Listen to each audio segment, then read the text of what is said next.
The funeral home smelled of lilies and old grievances. I stood in the corner of the ornate viewing room, watching my sisters Victoria and Eleanor hold court like queens receiving tribute. Black Armani suits, perfect makeup despite their supposed grief, and that familiar air of superiority that had defined my childhood. I'm Diana Matthews, though they insisted on calling me Little D well into my 30s. At 34 I was the youngest of 3 daughters, the one who'd supposedly inherited none of our father's business acumen or our mother's social graces. The family disappointment who'd chosen social work over law, who drove a 10-year-old Subaru instead of leasing luxury cars, who lived in a modest duplex while they maintained mansions in the hills. If only they knew what I'd been building in secret. Mother's mahogany casket dominated the center of the room, surrounded by elaborate floral arrangements that probably cost more than most people's monthly salaries. She'd passed peacefully in her sleep at 72, leaving behind a carefully curated legacy of charity galas and country club memberships. What she'd also left behind was a will that would finally reveal how my sisters truly saw me. Diana, Victoria approached, her heels clicking against the marble floor. At 38 she was the eldest and had always acted like it gave her authority over everything and everyone. Her husband Marcus stood behind her, radiating that particular smugness of old money married to new arrogance. The viewing ends in an hour, she continued, then we need to discuss arrangements. Arrangements. That's what they'd been calling the will reading for weeks. As if my inheritance was just another detail to be managed efficiently. Eleanor joined us, her perfectly styled blonde hair not moving despite the humidity. At 36 she'd perfected the art of looking concerned while calculating advantages. Her husband James nodded gravely, probably already planning how to invest whatever windfall was coming their way. We've spoken with Harrison, Blackwell and Associates, Eleanor said, referring to the family's longtime law firm. The will reading is scheduled for tomorrow morning. Just family, of course. I nodded quietly, sipping water from a plastic cup while they held crystal glasses of wine. They'd made it clear that even at our mother's funeral, there were still hierarchies to maintain. You know, Marcus spoke up, his voice carrying that condescending tone I'd heard at family gatherings for years. It might be wise to manage expectations about the inheritance.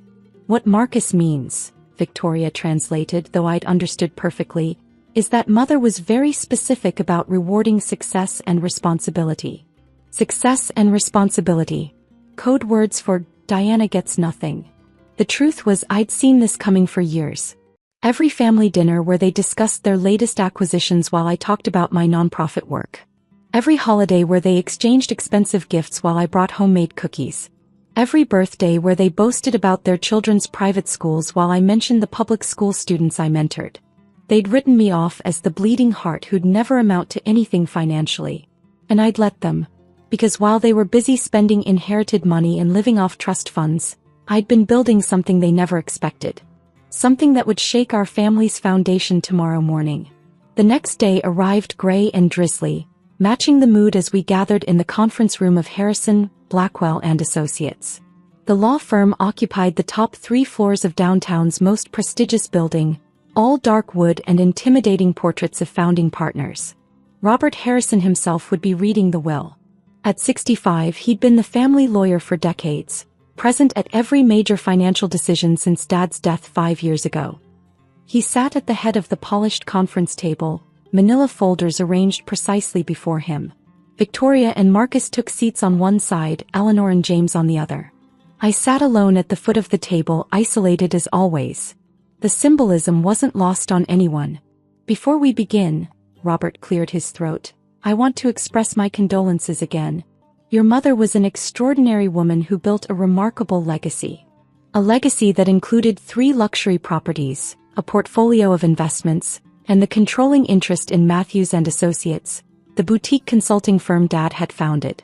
Conservative estimates put the estate at around $15 million. Not billionaire money, but enough to ensure my sister's comfort for life. Now, Robert opened the first folder, your mother's will is quite detailed. She wanted to ensure her wishes were perfectly clear. Victoria leaned forward slightly. Eleanor's manicured fingers drummed silently against the mahogany table. Their husbands tried to look appropriately solemn while practically counting dollar signs. To my daughter Victoria, Robert began reading, I leave the Beacon Hill townhouse, valued at approximately $2.3 million, along with the associated furnishings and my collection of antique jewelry. Victoria smiled, a satisfied curve of perfectly glossed lips. The townhouse had been in our family for 3 generations. To my daughter Eleanor, I leave the Martha's Vineyard estate, valued at approximately $1.8 million, along with the yacht Serendipity and my art collection. Eleanor squeezed James's hand under the table. The Vineyard house was where we'd spent childhood summers, where Eleanor had always claimed she'd raise her own children someday. Robert paused, looking directly at me. To my daughter Diana. Here it came. The charitable remainder trust with restrictions. Maybe a small cash gift with conditions about how it could be spent. Something that would keep me grateful but dependent. I leave my love, my pride, and my apologies for not understanding sooner what she was truly building. The room went silent. That wasn't the usual language of inheritance law. What does that mean? Victoria demanded. Where's her portion? Robert continued reading. I leave Diana nothing from my estate because she has already surpassed anything I could give her. The documents in her possession will explain everything. All eyes turned to me. I reached into my briefcase and pulled out a thick folder, placing it calmly on the table. I was wondering when we'd get to this part, I said quietly. Victoria's face reddened. What are you talking about? Documents? What documents? I opened the folder, revealing property deeds, corporate filings, and financial statements. All bearing official seals, all completely legal, all absolutely real. Well, I began, since we're discussing inheritance, let me show you what I've been inheriting. I slid the first document across the table. A property deed dated 18 months ago.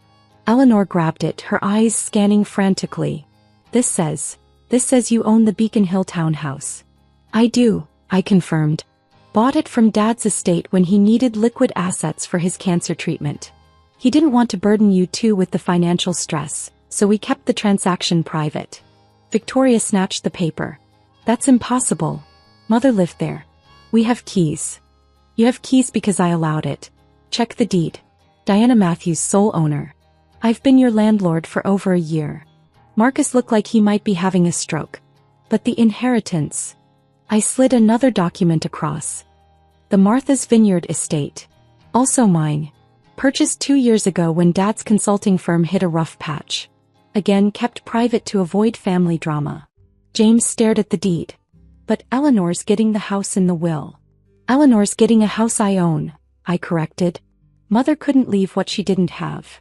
Robert Harrison was reading the documents with increasing amazement. As the family lawyer, he'd been kept in the dark about these transactions at Dad's specific request. Diana, he said slowly, these are all legitimate. When did I what? I pulled out another folder. When did I acquire the financial means to buy multimillion-dollar properties? When did I develop the business acumen you all assumed I lacked? When did I become successful enough to bail out the family fortune without anyone noticing? I opened the second folder, revealing corporate documents. Matthews and Associates? I'm the silent partner who saved it from bankruptcy 3 years ago. I own 60% of the company now. Eleanor's wine glass slipped from her fingers, shattering against the marble floor. But you're a social worker. You make $45,000 a year. I make $45,000 a year from social work, I clarified. That's my hobby. My actual job is running Compass Holdings, a private equity firm specializing in distressed asset acquisition and restructuring. I pulled out the next document. Annual revenue last year, $127 million. Personal net worth as of this morning, $43 million. The silence that followed was deafening. Victoria's perfect composure cracked. Marcus loosened his tie like it was choking him. Eleanor stared at the papers like they were written in a foreign language. But how? Victoria whispered. When? We would have known. I smiled sadly. You would have known if you'd ever asked. If you'd shown interest in my life beyond pitying me. But you were too busy assuming I was a failure. I pulled out my laptop, opening a presentation I'd prepared for this moment.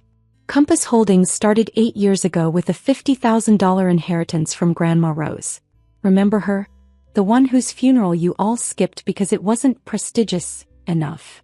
The laptop screen showed a timeline of acquisitions. Property after property, company after company, all bought strategically over the years. While you were spending trust fund money on luxury cars and country club memberships, I was learning. MBA at night school. Series 7 license. Real estate certification. Building relationships with distressed property owners who needed fast, cash solutions. Robert leaned forward, studying the documents. Diana, this is extraordinary. You've essentially been supporting the family estate for years without them knowing. Supporting and protecting, I agreed. Dad was proud but worried. His medical bills were enormous. The consulting firm was struggling in the recession. He didn't want his daughters to know how close we came to losing everything. I clicked to the next slide. So we made a deal. I'd quietly acquire the properties and keep them in the family. He'd maintain appearances while getting the medical care he needed. Everyone stayed comfortable and the family name remained untarnished. Victoria found her voice. But the wills. Mother's will. It says we inherit. You inherit properties I own, I finished. Mother knew the truth. The will is her way of forcing this conversation. Of making you understand what really happened while you thought I was failing. I stood up, walking to the window overlooking the city. You see, I learned something important from watching this family. Real wealth isn't about appearances or status symbols. It's about value creation, strategic thinking, and sometimes about making sacrifices others won't understand. Eleanor finally spoke. What does this mean for us? I turned back to face them. It means you have choices to make. I returned to the table, pulling out one final set of documents. These are new lease agreements for both properties. Fair market rate, standard terms. You can stay in the homes you've always known, just as paying tenants instead of inheritors. Marcus's face purpled. You're charging us rent? For our own family homes. They're not your family homes, I said calmly. They're my properties. But I'm offering you reasonable terms because I believe in family, even when family doesn't believe in me. I opened another folder. Or, if you prefer, here are sale agreements. I'll sell each property back to you at current market value. The Beacon Hill house is now worth $3.2 million. The Vineyard estate is $2.6 million. Plus improvements and maintenance costs I've invested over the years. James was frantically calculating on his phone. We don't have that kind of liquid capital. I know, I said simply. That's why I'm offering the lease option. Victoria slammed her hand on the table. This is extortion. You can't just steal our inheritance. I haven't stolen anything, I replied. I saved it. When Dad was facing bankruptcy from medical bills, when the consulting firm was failing, when this family's financial foundation was cracking, I stepped in. Quietly. Efficiently. Without asking for credit or recognition. I pulled out bank statements showing the transactions. Here's the $890,000 I paid for Dad's cancer treatment that insurance didn't cover. Here's the $1.2 million I invested to save Matthews and Associates. Here's the $400,000 in property maintenance and improvements over the past 3 years. Robert was reviewing everything with increasing amazement. Diana, you've essentially been the family's anonymous benefactor for years. Not anonymous to Dad, I said softly. He knew. He was grateful. And he was proud, even if he couldn't say so publicly without revealing how close we came to losing everything. I sat back down, looking at my sisters' shocked faces. Here's what I propose. We can continue as we have been. You live in the properties, I maintain ownership, and we all pretend nothing has changed. Or we can acknowledge reality and move forward honestly. Eleanor wiped her eyes, smearing her mascara. I don't understand. Why didn't you tell us? Why let us think you were a failure? I finished. Because you needed to think that. It made you feel secure in your own choices. And honestly, it gave me cover to work without interference. I pulled out business cards, placing them on the table. But now you know. Diana Matthews, CEO of Compass Holdings. The sister you dismissed is the one who's been keeping this family afloat. Victoria picked up the card, staring at it like it might burst into flames. What happens now? Now you decide what kind of family we want to be going forward, I said. One based on honest relationships and mutual respect, or one based on pretense and resentment. I gathered my documents. The lease agreements are valid for 72 hours. After that, I'll need to make other arrangements for the properties. As I reached the door, Eleanor called out, "Diana, wait." I turned back. "I'm sorry," she said, her voice small. "We've been horrible to you. Condescending and dismissive. You were building an empire while we were... What were we doing? Living off inherited money and looking down on the person who was actually earning it," I said, not unkindly. "But that can change if you want it to." Victoria stood up slowly. "What would you want from us? I mean, if we wanted to repair this." I smiled for the first time that day. Honesty, respect, and maybe for once, to be invited to family gatherings as an equal instead of a charity case. Marcus cleared his throat. "And the properties?" "Are my properties," I said firmly.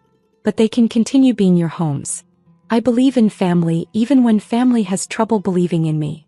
I left them there, stunned and silent, while Robert explained the legal implications of everything they'd just learned. 3 days later, I received 2 signed lease agreements and a third document I hadn't expected. A formal request for Eleanor to join Compass Holdings as Vice President of Property Management. Apparently, she'd done some soul-searching about her own abilities and interests. Victoria took longer to come around, but eventually called to ask about investment opportunities for her and Marcus. They wanted to learn, she said. To understand how I'd built something real instead of just inheriting it. The family dinners that followed were different. Awkward at first, but gradually more honest. They asked about my work, really asked, and listened to the answers. I learned about their struggles too. The pressure they'd felt to maintain appearances, the fear that they weren't as capable as everyone assumed. 6 months later, we were all seated around the dining table at the Beacon Hill house. My house, where they'd paid rent, but I'd given them full autonomy over decorating and lifestyle choices. Eleanor had proven surprisingly talented at property management, increasing our portfolio's value by 15% in her first quarter. Victoria had started her own consulting practice, using connections from Matthews and Associates but building her own client base. "You know," Victoria said over dessert, "I used to think inheritance was about getting money from family. And now?" I asked. She smiled, a genuine expression I hadn't seen from her in years. "Now I think it's about what you build with the family you have." Eleanor raised her wine glass. "To Diana. For saving us from ourselves even when we didn't deserve it." I raised my water glass. "Some habits die hard. To family. The kind you choose to be, not the kind you inherit." As we toasted, I looked around the table at these women who'd once dismissed me, who now treated me as an equal, who'd learned that success isn't about where you start but what you build along the way. The documents that had shocked them that day in the lawyer's office were framed now in my own office downtown. Not as trophies but as reminders. Reminders that sometimes the greatest inheritance isn't money or property. It's the knowledge that you can build something meaningful, even when no one believes you can. And sometimes, if you're very lucky, you can use that success to build something even more valuable. A family based on respect instead of assumptions, on reality instead of pretense. The girl they'd called Little D was gone. In her place was Diana Matthews, CEO, property owner, and finally, truly their equal.